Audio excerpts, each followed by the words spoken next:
On today's Bible reading, we'll proceed with the book of Psalms from chapter 23 to 25 and also Acts chapter 21 from verse 18 to 40.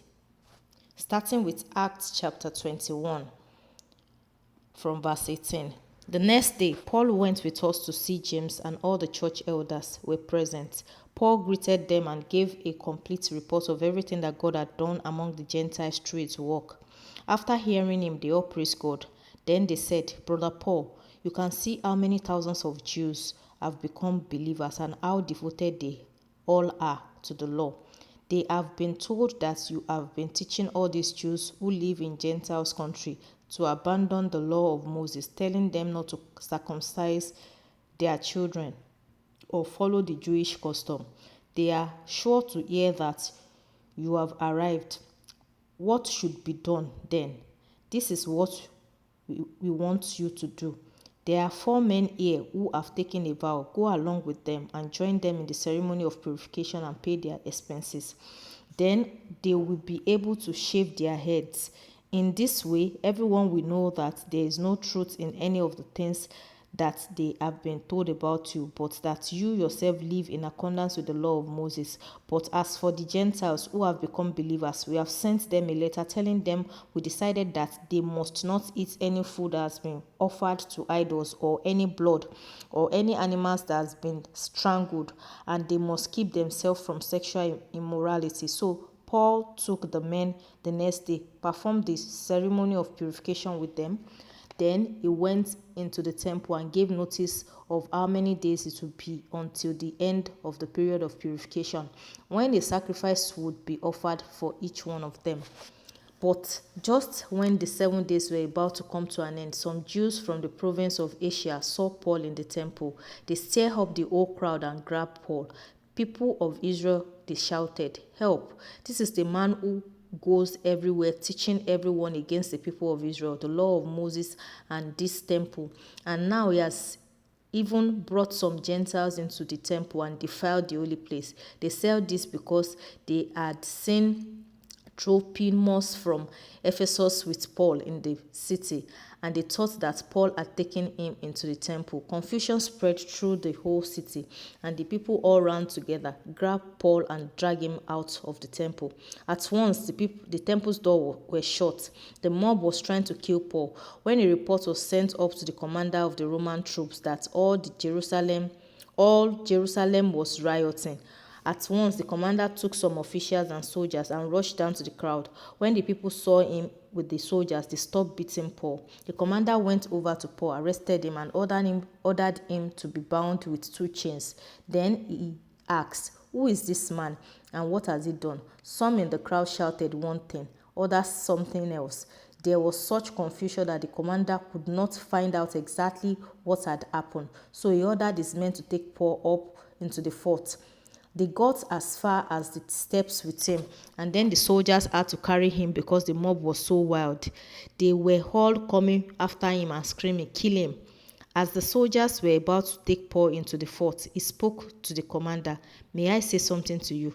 You speak Greek, do you?" The commander asked. "Then you are not from Egyptian fellow who some times ago started a revolution and led 4,000 armed terrorists out into the desert?" Paul answered, "I am a Jew, born in Tarsus, in Cilicia, a citizen of an important city. Please let me speak to the people." The commander gave him permission, so Paul stood up the steps and motioned with his hand for the people to be silent. When they were quiet, Paul spoke to them in Hebrew. Now we'll proceed to Psalm 23 to 25. Starting with Psalm 23. "The Lord is my shepherd, I have everything I need. He lets me rest in the fields of green grass and leads me to quiet pool of fresh water. He gives me new strength. He guides me in the right path, so as he has promised. Even if I go through the deepest darkness, I will not be afraid. Lord, for you are with me. Your shepherd rod and staff protect me. You prepare a banquet for me where all my enemies can see me. You welcome me as an honored guest and fill my cup to the brim. I know that your goodness and love will be with me all my life, and your house will be my home as long as I live. Chapter 24. The world and all that is in it belong to the Lord. The heart and all who live on it are his. He built it on the deep waters beneath the earth and laid his foundation on the ocean deep depths. Who has the right to go up the Lord's hill? Who may enter his holy temple? Those who are pure in act and in thought, who do not worship idols or make false promises. The Lord will bless them and save them. God will declare them innocent. Such are the people who come to God, who come to the presence of God of Jacob. Fling wide the gates, open the ancient doors, and the great king will come in. Who is the great king? Is the Lord strong and mighty, the Lord victorious in battle. Fling wide the gates, open the ancient doors, and the great king will come in. Who is this great king? The triumphant Lord is the great king. Chapter 25. To you, O Lord, I offer my prayer. In you, my God, I trust. Save me from the shame of defeat. Don't let my enemies gloat over me. Defeat does not come to those who trust in you, but to those who are quick to rebel against you. Teach me your ways, O Lord. Make them known to me. Teach me to live according to your truth, for you are my God, who saves me.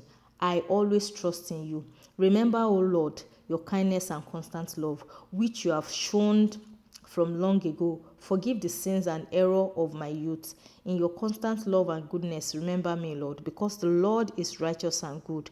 He teaches sinners the path they should follow. He leads the humble in the right way and teaches them his will. With faithfulness and love, he leads all who keep his covenant and obey his commands. Keep your promise, Lord, and forgive my sins, for they are many. Those who have reverence for the Lord will learn from him the paths they should follow. They will always be prosperous, and their children will possess the land. The Lord is the friend of those who obey him, and he affirms his covenant with them. I look to the Lord for help at all times, and he rescues me from danger. Turn to me, Lord, and be merciful to me, because I am lonely and weak. Relieve me of all my worries and save me from all my troubles. Consider my distress and suffering and forgive all my sin. See how many enemies I have. See how much they hate me. Protect me and save me. Keep me from defeat. I come to you for safety.